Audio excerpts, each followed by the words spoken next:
Hello everyone, मैं Swapnil sir और इस वीडियो में डिस्कस करने वाला है क्लास 8 का मैथमेटिक्स चैप्टर नंबर 12 जो कि है एक्सपोनेंट्स एंड पावर्स।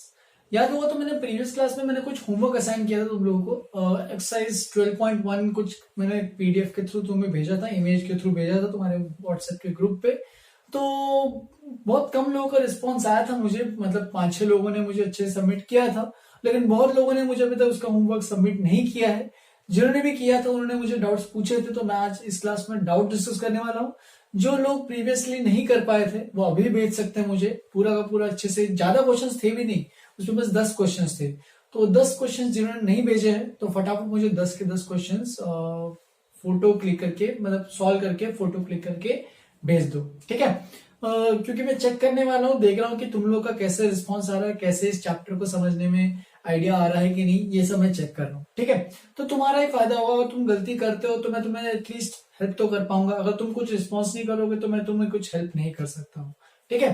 तो जिन्होंने किया है सॉल्व उन्होंने कुछ डाउट्स पूछे हैं इस क्वेश्चन में, तो मैंने यहाँ पे जितने भी डाउट्स पूछे वो सारे मैंने क्वेश्चन लिख लिए हैं। तो एक एक करके अपन डिस्कस करने वाले हैं जो भी डाउट्स थे, ठीक है। तो क्वेश्चन नंबर 3 किसी ने डाउट पूछा था, तो find the value of P for which 8 की पावर p डिवाइड बाई 2 की पावर -3 इज इक्वल टू 2 की पावर 9, ठीक है। तो देखो इसको कैसे सॉल्व करेंगे। तो सबसे पहले देखो क्या लिखो, इसको अच्छे से डिवीजन को मतलब नीचे भेज दो, क्योंकि डिवीजन है, राइट, इज इक्वल टू 2 की पावर 9। फिर क्या कर सकते हो, ट्रांसपोज करो, ये जो डिवीजन में उसको उधर भेज दो। 8 की power p is equal to 2 की पावर 9 इंटू 2 की पावर -3, राइट। फिर देखो 8 को क्या लिख सकते हो। अब तुम्हें हमेशा ऐसा सोचना पड़ता है कि इसको क्या लिख सकते हो। तो ये ऐसे क्यों सोचना पड़ता है, क्योंकि देखो यहाँ पे बेस में 2 है, यहाँ पे बेस में 2 है, यहाँ पे बेस में 8 है। तो 8 को 2 के टर्म में लेके जाओ, तो 2 की पावर 3, 2 2 जा 2 2 जा 2, मतलब 2 इंटू 2 इंटू 2 अगर करोगे तो 8 आएगा। यानी 2 की पावर 3 को 8 को लिख सकते हैं 2 की पावर 3 और उसकी whole to the power p। और दोनों देखो, दोनों का बेस सेम है, पावर्स क्या हो जाएंगे, दोनों के ऐड हो जाएंगे क्योंकि मल्टीप्लीकेशन चल रहा है, ठीक है। तो ये बन जाएगा 2 की पावर, दोनों पावर्स मल्टीप्लाई हो जाएंगे, तो ये सीधा लिख दू मैं 3p इज इक्वल टू 2 की power 9 plus into minus, minus आएगा और 3, और फाइनली इधर लिख रहा हूं मैं 2 की power 3p is equal to 2 की पावर 6। और फाइनली जब सॉल्व करेंगे तो देखो यहाँ पे बेस 2 2 तो सेम ही है, तो इसका मतलब पावर भी तो सेम ही होना चाहिए ना। तो इसका मतलब 3p इज इक्वल टू 6, और जब 3 को ट्रांसपोज करोगे उस साइड तो बन जाएगा 6 divide by 3, hence p is equal to कितना आएगा हमारे पास 2, ठीक है। तो इस तरीके से p की वैल्यू क्या आने वाली है 2। तो बेसिकली इस तरीके से सॉल्व करना सबको आना चाहिए, ठीक है। फिर 6 वाला क्वेश्चन में 2-3 लोगों को दिक्कत गया था, तो इसको भी मैं एक बार अच्छे से बता देता हूँ। ये 3 है, -3/5 है। तो देखो 6 वाले क्वेश्चन में क्या करना है, फर्स्ट पार्ट में सबसे पहले यहाँ पे नीचे में देखो अपॉन में है 5, तो सोचो इसका ये जो चीजें 32 और 240 लिखा है इसको क्या लिख सकते हैं बेसिक फॉर्म में। सोचो तो 32 को क्या लिख सकते हैं, पहले सोचो। तो 32 को लिख सकते हैं 2 की पावर 5, क्योंकि 2 को अगर 5 बार मल्टीप्लाई करते हो तो 32 आता है।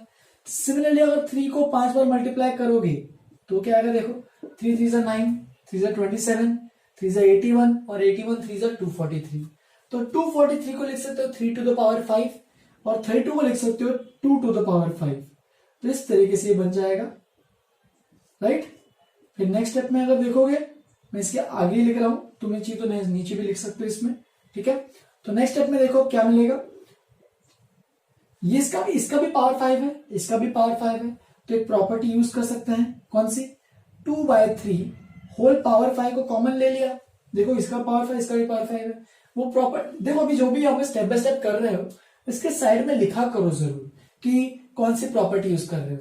जैसे कि यहाँ पे मैंने क्या यूज किया, यहाँ पे मैंने यूज किया a की पावर m अपॉन b की power m is equal to a by b की पावर m। एग्जाम में ये सब लिखना बहुत जरूरी होता है, क्योंकि उसे एग्जामिनर को एक्सप्लेन करना होता है कि अच्छा ये स्टेप यूज कर रहे हो यहाँ पे, ठीक है। तो ये सब लिखना मत भूलना बिल्कुल। तो 2/3 होल टू द पावर 5, ठीक है। तो ये क्या बन जाएगा, और बाहर होल पावर -3/5 भी है, ये पावर -3/5 भी है।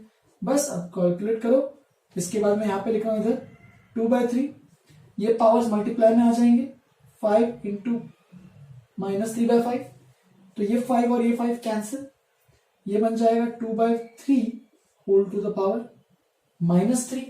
अब अगर -3 लिखते हो तो रेसिप्रोकल हो जाएगा, याद होगा तो माइनस का मतलब क्या होता है, रेसिप्रोकल चले जाता है, तो 1/2/3 की पावर 3, राइट। फर्दर और भी सिंप्लीफाई कर सकते हो इसको, क्या लिखोगे इसको, देखो तो इसको लिखोगे 1/2³/3³। जैसे कि ये दिस और ये जो प्रॉपर्टी थी उसी का उल्टा यूज किया, यहाँ पे पूरा होल की पावर 3 दिया था, अब मैंने उसको दोनों पावर सेपरेट कर दी है। अब बस ये जो डिनोमिनेटर में ये ऊपर चला जाएगा तो ये बन जाएगा 3³ और नीचे में 2³ ही रह जाएगा, और यह आएगा 3³ कितना होता है 27, 3 3 9 3 27, और 2³ कितना होता है 8, 2 × 2 × 2 विच इज इक्वल टू 8। तो हेंस इसका जो आंसर आएगा वो आएगा 27/8। तो ये 6 का first part. Similarly second part भी देखते हैं। 16 को क्या लिख सकते हो, देखो यहाँ पे अपॉन में 4 है, तो 16 को क्या लिख सकते हो 2 × 2 × 2 × 2, 2 को 4 बार मल्टीप्लाई करेंगे तो 16 आएगा, तो 2 की पावर 4 होल की पावर 5/4, राइट। 2 की पावर 4 लिख दिया 16 को। अब बस पावर मल्टीप्लाई करो अच्छे से, 4 × 5/4, तो देख सकते हो 4 और 4 कैंसिल हो रहा है, तो ये क्या बचा 2 की पावर 5, राइट। तो 2 की पावर 5 जो कि होता है 32। वैसे इस स्टेप पे भी तुम्हें हमें हमेशा लिखना पड़ेगा, जैसे कि यहाँ पे भी लिखना पड़ेगा ऑफकोर्स, ये जो मैंने किया यहाँ पे ये मल्टीप्लीकेशन जो कर रहे हैं इसके लिए भी प्रॉपर्टी लिखो हमेशा, क्योंकि ये एग्जामिनर मांगता है कि तुमने कौन सी प्रॉपर्टी यूज की है। जैसे कि यहाँ पे अगर कौन सी प्रॉपर्टी लिखोगे a की power n × n is equal to a की पावर m × n, तो ये प्रॉपर्टी लिखना मत भूलना। तो इसका मतलब इसका सेकेंड पार्ट का आंसर आ रहा है 32। 7 क्वेश्चन में एक डाउट था 289, तो 289 किसका स्क्वायर होता है 17 का, तो सीधा लिख दो 17 का स्क्वायर इज इक्वल टू 17 की पावर x/5। उसने x की वैल्यू निकालने बोली है। अब देखो दोनों का बेस तो 17 मैच किया एकदम, तो दोनों के पावर्स को भी मैच करना पड़ेगा। तो कैसे मैच करोगे, तो पावर भी इक्वल होनी चाहिए, 2 is equal to x/5। Base तो इक्वल ही था ना, बस पावर्स को इक्वल कर दिया मैंने। तो बस यहाँ पे 5 को इधर भेज दो, ट्रांसपोज कर दो, तो 2 × 5 हो जाएगा, और यहाँ पे बचेगा बस x। चाहिए तो तुम x को इधर लिख लो और ये दोनों टर्म को इधर लिख लो, 2 5 से कितना होता है 10, x की वैल्यू आ रही है 10, ठीक है। तो यहाँ पे आंसर आ गया अपने पास 10। तो इस तरीके से इसको भी सॉल्व कर सकते हैं। नेक्स्ट देखो, ये वाला भी क्वेश्चन 2-3 लोगों ने डाउट पूछा था, लेकिन ये वाला ऑलरेडी मैंने बताया था, बट तभी भी एक और बार बता देता हूं तुम लोग की तसल्ली के लिए, ठीक है। तो देखो 16 की पावर 3/2 है, तो 16 को क्या लिख सकते हो, अभी भी थोड़ी देर पहले देखा 16 को लिख सकते हो 2 की पावर 4, तो 2 की पावर 4 की पावर 3/2। यहां पे भी सेम चीज 2 की पावर 4 की power -3/2 is equal to m, right. Powers multiply हो जाएंगे, 4 × 3/2, यहाँ पे भी 4 × -3/2 is equal to m, right. उसने m की वैल्यू पूछी, मतलब ये पूरा वैल्यू निकालना है। तो देखो ये 2 1 जा, ये 2 2 जा, तो ये बन जाएगा 2 3 जा, ऊपर में बन रहा है 6, और यहाँ पे भी देखो 2 1 जा, 2 2 जा, और ये बन रहा है 2 की power -6 is equal to m। तो 2 की पावर 6, अब 2 की पावर 6 कितना होता है, तो होता है 64, लेकिन यहाँ पे 2 की पावर -6 है, तो 2 की पावर -6 को क्या लिखोगे, तो इसको लिख सकते हो 1/2 की पावर 6, रेसिप्रोकल लेना पड़ेगा, 6 को अच्छे से लिखते, ये बन गया इस तरीके से।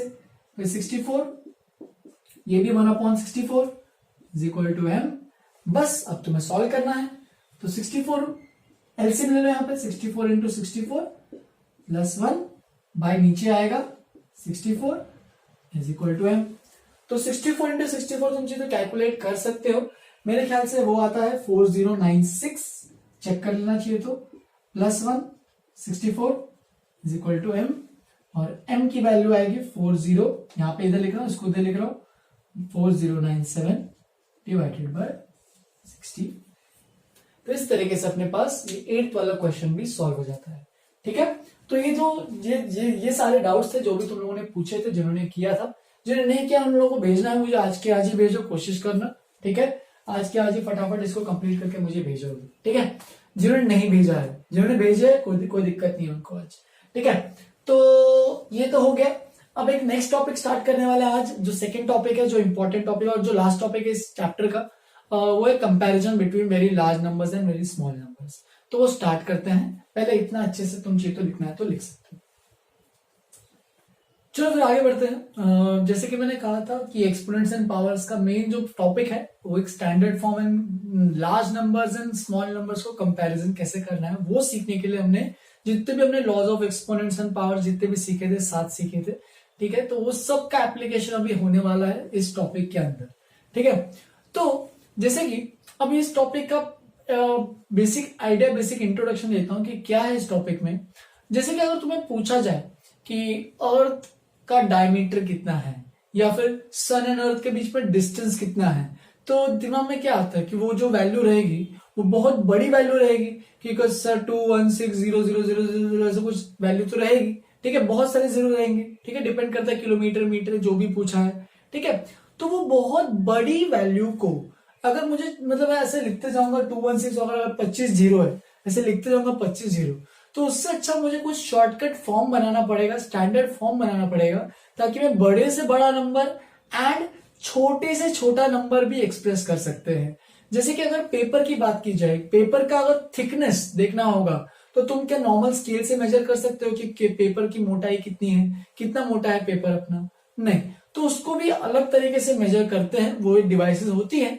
लेकिन उस डिवाइस वो जो भी मेजर करते हैं, जैसे कि पेपर का थिकनेस मान लो आ रहा है 0.00023 सेंटीमीटर, तो देख सकते हो बहुत छोटा है ये वैल्यू, ठीक है। तो इस छोटी वैल्यू को एक्सप्रेस करना है और एक बड़ी वैल्यू को एक्सप्रेस करना है, तो इन सब को एक्सप्रेस कैसे करेंगे? ऐसे 0 0 लगाते रहेंगे क्या बार बार? नहीं। तो इनको एक्सप्रेस करने का एक स्टैंडर्ड फॉर्म होता है जिसको अपन बोलते हैं साइंटिफिक नोटेशन भी बोलते हैं, या फिर standard form one and the same thing है, ठीक है। तो एक स्टैंडर्ड फॉर्म होता है कोई भी नंबर्स, चाहे वो बड़ा हो चाहे वो बहुत छोटा हो, उसको एक्सप्रेस कैसे किया जाए। तो एक्सप्रेस करने का तरीका देखो, a number is said to be in a standard form when it is written in the form k into 10 की पावर n, ऐसा कुछ फॉर्म में दिखना चाहिए। यहाँ पे 10 टू द पावर समथिंग के टर्म्स में आना चाहिए। जैसे कि अगर 10,000 पूछा जाए तो 1000 क्या होता है? 10 की पावर 3 होता है, कि 10 को अगर 3 बार मल्टीप्लाई करोगे तो 1000, ठीक है। ऐसे ही 10,000 तो 10 की पावर 4, फिर अगर 1 लाख देखते हैं तो 10 की पावर 5, इस तरीके से जो भी वैल्यूज है वो बढ़ती जाती है। तो इसलिए यहाँ पे जो स्टैंडर्ड फॉर्म होता है वो k इंटू 10 की पावर n के फॉर्म में होता है। यहाँ पे n जो है वो इंटीजर होगा, ठीक है, चाहे वो 0 1 2 3 या फिर नेगेटिव भी हो सकता है, -1 -2 -3, वो डिपेंड करता है कि वैल्यू बड़ी है या छोटी। एंड k जो भी वैल्यू है उस पर डिपेंड करता है, ठीक है। तो k इंटू 10 की पावर n इसका स्टैंडर्ड फॉर्म है। यूजुअली k की जो वैल्यू वो हमेशा 1 और 10 के बीच में ही रहेगी।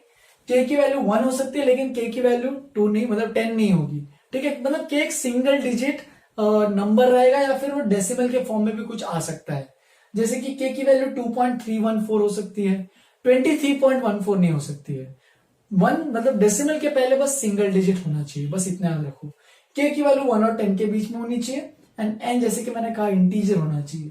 और अगर ऐसे फॉर्म में लिखा है तो वो एक स्टैंडर्ड फॉर्म है, ठीक है। तो अभी भी अगर कंफ्यूजन हो रहा है तो बिल्कुल टेंशन मत लेना, आगे बढ़ते हैं। इसमें एग्जाम्पल लेता हूं, एग्जाम्पल से मैं एक्सप्लेन करता हूं, अपने आप समझ जाएगा। It is also called as scientific notation, जैसे कि मैंने कहा साइंटिफिक नोटेशन भी कहते हैं इसको, ठीक है। तो 2160, ठीक है, ज्यादा बड़ी वैल्यू नहीं है, थोड़ी सी बड़ी वैल्यू है। तो इनको एक्सप्रेस कैसे करें 2160 को? तो तुम इसको ऐसे लिख सकते हो, देखो यहाँ पे ये जो है ना, यहाँ पे 2160, ठीक है, तो इसको लिख दो 2.160, ऐसे लिख सकते हो। मैं ऐसे क्यों लिख रहा हूं? क्योंकि ये जो k की वैल्यू है ये सबसे पहले तुम्हें सोचनी है। तो k की वैल्यू जो भी रहेगी वो क्या रहेगी? एक सिंगल डेसिमल के पहले बस एक ही डिजिट आना चाहिए। डेसिमल के पहले इसको ये मत लिख देना कि 21.60, ये पूरा गड़बड़ हो जाएगा। देखो ये जो k की वैल्यू क्या अभी 1 और 10 के बीच में है क्या? नहीं, ये तो 10 से बड़ा हो रहा है। तो हमेशा डेसिमल के पहले एक सिंगल डिजिट, मतलब 1 से बड़ा होना चाहिए, डेसिमल के पहले एक ही डिजिट होनी चाहिए 1 और 10 के बीच में। तो 2.160 इंटू, अब देखो 10 की पावर समथिंग आने वाली है।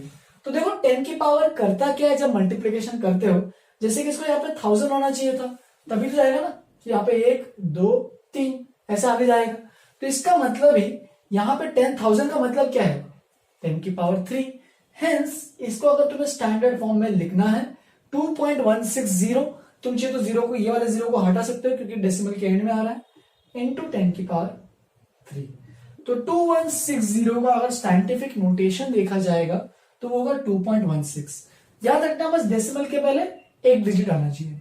सिमिलरली अगर इसको देखोगे, इसको भी देखते हैं, तो 1.52400 इंटू 10 की पावर, देखो यहाँ पे डेसिमल के पहले एक ही डिजिट रखा है मैंने, 1 पॉइंट, देख सकते हो ये k की वैल्यू 1 से बड़ी है और 10 से छोटी है। अब 10 की पावर में कितना आएगा, तो देखो यहाँ पे कितना आगे आना चाहिए, 1 2 3 4 5, देखो यहाँ पे 1 2 3 4 5, मतलब डेसिमल प्लेसेस को 5 आगे मूव करना है, मतलब यहाँ पे 5 जीरो होनी चाहिए, मतलब यहाँ पे सीधा 5 लिखोगे, जितना भी आगे मूव करना है ताकि ये नंबर बन सके। ठीक है, यहाँ पे इस तरीके से हमें लिखना पड़ेगा 5। तुम इसको लिख सकते हो इस तरीके से, इज इक्वल टू 1.524 इंटू 10 की पावर 5। लास्ट के 2 जीरोस तुम इग्नोर मार सकते हो, कोई दिक्कत नहीं होता, क्योंकि अगर इधर भी अगर 10 की पावर 5 आगे जाते हो तो ऑटोमेटिकली बाय डिफॉल्ट 2 जीरोस तो होते ही हैं। तुम अगर इसकी वैल्यू कैलकुलेट करोगे तो ये एग्जैक्टली इस तरीके से आएगा। सिमिलरली देखो इतनी बड़ी वैल्यू दिख रही है, तो इसको भी स्टैंडर्ड फॉर्म में लिखेंगे हम लोग। ठीक है, तो स्टैंडर्ड फॉर्म में क्या, 3 पॉइंट, सीधा डेसिमल, एक के बाद डेसिमल लिख दो, 3.132453007 इंटू 10 की पावर, देखो बहुत बड़ी वैल्यू दिख ही रहा है तुम्हें। ठीक है, तो इसको शॉर्टकट फॉर्म में कैसे लिखेंगे, 3.132453007 इंटू 10 की पावर, तो कितना है देखो, ये 1 2 3 4 5 6 7 8, 10 की पावर 8। तो इस तरीके से ये इसकी वैल्यू आ जाएगी। तुम चाहे तो इसको अगर इतना बड़ा नहीं लिखना है, तुम इसको राउंड ऑफ भी कर सकते हो, जैसे कि अगर 99 है तो इसको अप्रोक्सीमेटली 100 बोल सकते हो, अप्रोक्सीमेटली लेकिन। ठीक है, तो इसको तुम ऐसे कुछ बोल सकते हो कि 3.13 इसके आसपास कुछ है इंटू 10 की पावर 8 यहाँ पे, लेकिन ये अप्रोक्सीमेटली वैल्यू है, एग्जैक्टली के बराबर नहीं है, अप्रोक्सीमेटली है। ये तो मैं अपने लिए तुम्हें बस आगे का थोड़ा सा आइडिया दे रहा हूं, बस तुम्हें यहां तक तो इतना तो समझ में आ जाना चाहिए। इसके ऊपर का ये नीचे का अप्रोक्सीमेशन, बस मैं अप्रोक्सीमेटली वैल्यू बताता हूं इसकी। ठीक है, ये एग्जैक्ट वैल्यू है, ये इसकी अप्रोक्सीमेटली मतलब आसपास, उसके एग्जैक्ट उसके बराबर नहीं है। ये वैल्यू और ये वैल्यू अगर चेक करोगे दोनों एग्जैक्ट सेम नहीं है। ठीक है, ये आसपास की वैल्यू है, तुम अगर इसकी वैल्यू निकालोगे तो ये इस तरीके से कुछ आएगा, 313, इस तरीके से कुछ वैल्यू आएगी। अब देखो ये वैल्यू और ये वैल्यू सेम है क्या, नहीं। ठीक है, तो ये मैंने अप्रोक्सीमेटली लिखा है, तुम्हें ये लिखने की जरूरत नहीं है, बस मैं तुम्हें आइडिया दे रहा हूं कि इस तरीके से अगर इसको लिखना है तुम इसको भी ऐसे लिख सकते हो अप्रोक्सीमेटली।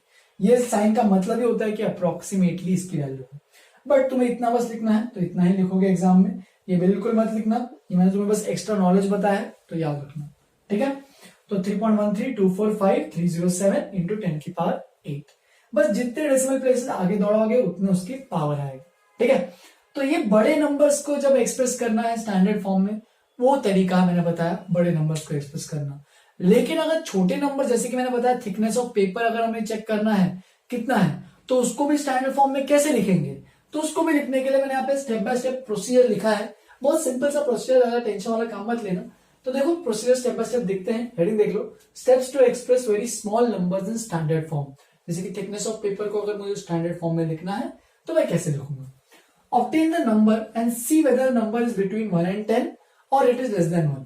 ठीक है, तो देख सकते हो यहाँ पे बड़े नंबर्स का तो आपने देख लिया।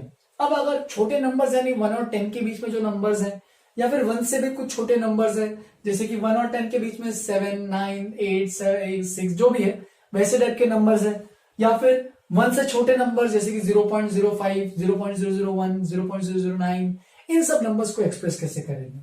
तो दो मैंने यहाँ पे पार्ट्स दिए हैं। ठीक है, पहला पार्ट है if it is between 1 and 10, जैसे कि अगर मान लो नंबर हमारे पास है 6, तो इसको एक्सप्रेस कैसे करोगे, तो इसको लिखोगे write it as the product of the number itself and 10 की पावर 0। तो 6 को लिख सकते हो, अगर स्टैंडर्ड फॉर्म में लिखना है तो 6 को लिख सकते हो 6 इंटू 10 की पावर 0। सिमिलरली ये पहला एग्जांपल। सेकंड एग्जांपल लेते हैं 2.347। अगर तुम्हें इसको लिखना है स्टैंडर्ड फॉर्म में, वापस से देखो एक 1 और 10 के बीच में नंबर है, राइट, 2.347 की वैल्यू 1 और 10 के बीच में ही है, तो इसको लिख सकते हो 2.347 इंटू वापिस से 10 की पावर 0। तो 10 की पावर 0 हमेशा ऐड करना, मतलब मल्टीप्लाई करना है हमेशा जब नंबर 1 और 10 के बीच में हो। क्यों 10 की पावर 0, क्यों ऐसा, क्योंकि देखो 10 की power 0, anything to the power 0 क्या होता है 1, और 1 into any number will be that number itself. यानी देखो 10 की पावर 0 1 और 1 इंटू 6 6, 10 की पावर 0 1, 1 इंटू 2.347 तो 2.347। तो इस तरीके से अगर नंबर 1 और 10 के बीच में है तो 10 की पावर 0 लिखना है। फिर सेकंड केस, नंबर अगर 1 से छोटा है, जैसे कि 0.0004 ऐसे कुछ वैल्यू है, जैसे कि यहाँ पे ये लिख लेते हैं 0.002, ऐसा कोई नंबर है। देखो ये 1 से छोटा नंबर है, ठीक है, 1 और 10 के बीच में नहीं है, ये 1 से छोटा नंबर है, तो इसको स्टैंडर्ड फॉर्म में एक्सप्रेस कैसे करना है, तो उसके लिए तरीका मेथड सेकेंड पार्ट मैंने दिया है, तो उसको देखो। Move the decimal point to the right, ठीक है, move the decimal point to the right so that there is just 1 digit on the left hand side of the decimal. तो ये जो डेसिमल पॉइंट है इसको मूव करो आगे, ठीक है, और तब तक मूव करते जाओ जब तक डेसिमल पॉइंट के, देखो, so that there is just 1 digit on the left side of the decimal point. तो तब तक मूव करोगे जब तक डेसिमल पॉइंट के लेफ्ट साइड में बस एक ही डिजिट ना है। ये मत कर देना कि इसको एक और आगे लेके गए 20 आगे, नहीं। ये देखो यहाँ पे इस केस में 2 पॉइंट आगे के नंबर तुम चाहे तो लिख सकते हो 0 या फिर 2 भी लिख सकते हो, तो भी काफी है, ठीक है। चलो मैं लिख देता हूँ 2.00 लिखो, 2.0 लिखो, सब कुछ सेम ही है। 2.0, 2.00, 2.000 या फिर 2, सब तो सेम ही डिनोट करता है, यानी 2, ठीक है। और इनटू 10 की power write the given number as the product of the number so obtain, तो ये नंबर जो ऑब्टेन हुआ है, एंड 10 की power -n, where n is the number of places the decimal point has been moved to the right। तो देखो ये जो डेसिमल पॉइंट है ये कितने प्लेस मूव हुआ है, 1, 2 एंड 3, तो 3 प्लेसेस मूव हुआ है, तो इसलिए ये बन जाएगा 10 की पावर -3। यानी इसको अगर शॉर्टकट में लिखोगे तो ये बन जाएगा 2 इंटू 10 की पावर -3। मतलब ये 0.002 को तुम लिख सकते हो 2 इंटू 10 की पावर -3। सिमिलरली एक और एग्जांपल लेते ताकि तुम लोग अच्छे समझ में आ जाए। 0.0000317 ऐसा कोई नंबर है, ठीक है। तो क्या करोगे, तब तक मूव करते जाओ डेसिमल पॉइंट को राइट में, तब तक जब तक डेसिमल पॉइंट के लेफ्ट हैंड साइड में एक डिजिट ना मिल जाए। जैसे कि देखो 0000 तो कुछ नहीं आएगा, सीधा 3 के बाद क्या बन जाएगा, देखो 3.107। देखो डेसिमल पॉइंट के अभी लेफ्ट हैंड साइड में एक ही डिजिट है, तो यहीं पे रुक जाना है। तो कितना आगे मूव किया, देखो 1, 2, 3, 4, 5 आगे मूव किए हैं, तो इसको लिखोगे 10 की पावर -5। सिंपल, ठीक है। आगे और बढ़ते हैं, जैसे कि देखो इसको लिखते हैं 0.0000000011134, ऐसा कुछ नंबर ले लिया, ठीक है। वापिस से डेसिमल पॉइंट को आगे मूव करना है, 1, 2, 3, 4, 5, 6, 7, 8, 9। जैसे ही तुम्हें एक डिजिट मिलेगा रुक जाना है, ठीक है। तो यहां पे आके रुकना है, तो इसका मतलब ये बन जाएगा 1.1134 इंटू 10 की पावर, अब कितना आएगा, माइनस तो आना ही है। देखो हर बार यहाँ पे जब भी नंबर छोटा होगा, 1 से छोटा होगा, तो 10 की पावर माइनस तो आने ही वाला है। तो 10 टू द पावर माइनस, अब कितना माइनस है देखो, 1, 2, 3, 4, 5, 6, 7, 8, 9, तो 10 की पावर -9। तो इस तरीके से ये स्टैंडर्ड फॉर्म है टू एक्सप्रेस स्मॉलर नंबर्स, जब बहुत छोटे नंबर्स हैं। जैसे कि थिकनेस ऑफ पेपर इतना सा दिया है, तो उसको मैं लिख सकता हूं 2 इंटू 10 की पावर -3। तुम अगर यहाँ पर राइट हैंड साइड्स की वैल्यू अगर निकालोगे एक्सपोनेंशियल फॉर्म से, जैसे कि 10 की पावर -3 का मतलब 1/10 की पावर 3, और ये 2/1000 बन जाएगा, और 2/1000 अगर निकालोगे तो 0.002 ही आएगा। तो इस तरीके से ये और ये वैल्यू दोनों सेम ही है, ठीक है, अलग अलग कुछ नहीं है, ये और ये और ये। अब देख सकते हो ये जो भी मैंने यहाँ पे फॉर्म लिखे हैं ये सब स्टैंडर्ड फॉर्म में सेटिस्फाई कर रहा है कि नहीं। देखो तो देखो k इंटू 10 की पावर है, देखो सबके सब k इंटू 10 की पावर n आ रहा है, ठीक है। ये 10 हमेशा हर एक में आएगा ही आएगा, 10 10 10 हर एक में 10 तो आने ही वाला है। बस स्मॉल नंबर जो है, यानी 1 से अगर छोटा नंबर हुआ तो माइनस आएगा, बहुत बड़े नंबर जो है तो पावर में प्लस आएगा, ठीक है।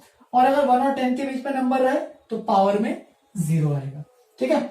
और देखो ये वाले नंबर 2, 3.107, 1.1134, वो जो k की वैल्यू है देखो हर एक केस में 1 और 10 के बीच में है, 1 और 10 के बीच में है, ये नंबर 1 और 10 के बीच में है, k की वैल्यू 1 और 10 के बीच में है।